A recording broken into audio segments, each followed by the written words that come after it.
Jabatan Perilitan Melaka melarang pengunjung melakukan aktiviti mandi-manda di sungai berkenaan bagi mengelakkan gangguan habitat buaya. Hai, kembali ke channel Cerita Rakyat. Jangan lupa like, komen, share dan subscribe sebagai tanda sokongan anda kepada channel ini. Semoga anda dimurahkan rezeki.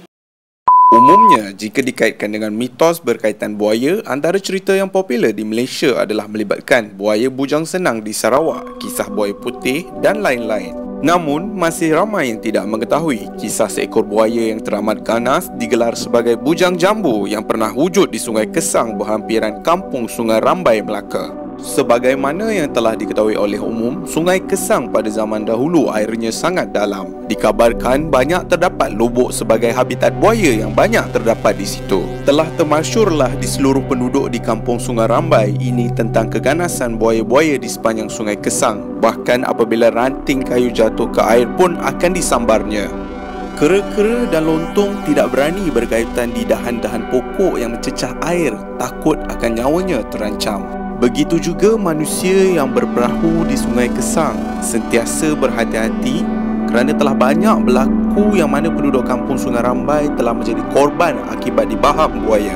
Dikatakan buaya-buaya di Sungai Kesang itu memiliki ketuanya, iaitu seekor buaya jantan jadian yang digelar sebagai si bujang jambu dan pasangannya seekor buaya betina bernama si bujang bunga. Bujang jambu sebagai ketua di kalangan segala buaya-buaya yang ada di Sungai Kesang dan sikapnya amatlah ganas dan liar.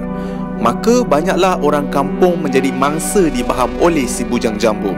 Oleh kerana penduduk kampung sentiasa berada dalam keadaan ketakutan untuk turun ke sungai mencari rezeki, lantas telah bermuafakat mengajukan masalah ini kepada seorang pawang andalan di kampung Teluk Rimba bernama Pawang Sedun bin Pawang Tahir. Pawang Sedun ialah berketurunan Bugis generasi keempat dari jurai keturunan Tok Lahir, Tok Moin, Tok Kesang bin Daeng Jano, pembuka asal di kampung Kesang Tasik Ledang. Dikabarkan Pawang Sedun boleh berkomunikasi dengan buaya-buaya yang ada di Sungai Kesang serta boleh menurut perintahnya, sehingga kan beliau digelar sebagai pawang buaya. Pada suatu hari digemparkan si bujang jambu telah membaham seorang nelayan iaitu penduduk kampung Sungai Rambai semasa merawat udang di Sungai Kesang. Keadaan ini telah menyebabkan penduduk kampung menjadi takut dan menambahkan lagi jumlah mangsa yang telah terkorban. Ahli waris telah mengundang Pawang Sedun untuk membantu. Pawang Sedun telah membaca menteranya di tepi Sungai Kesang sambil berseru dan memanggil semua buaya-buaya supaya timbul. Maka timbullah segala buaya-buaya tersebut berbaris menurut perintah sambil disaksikan penduduk kampung. Namun kelibat si bujang jambu tidak kelihatan.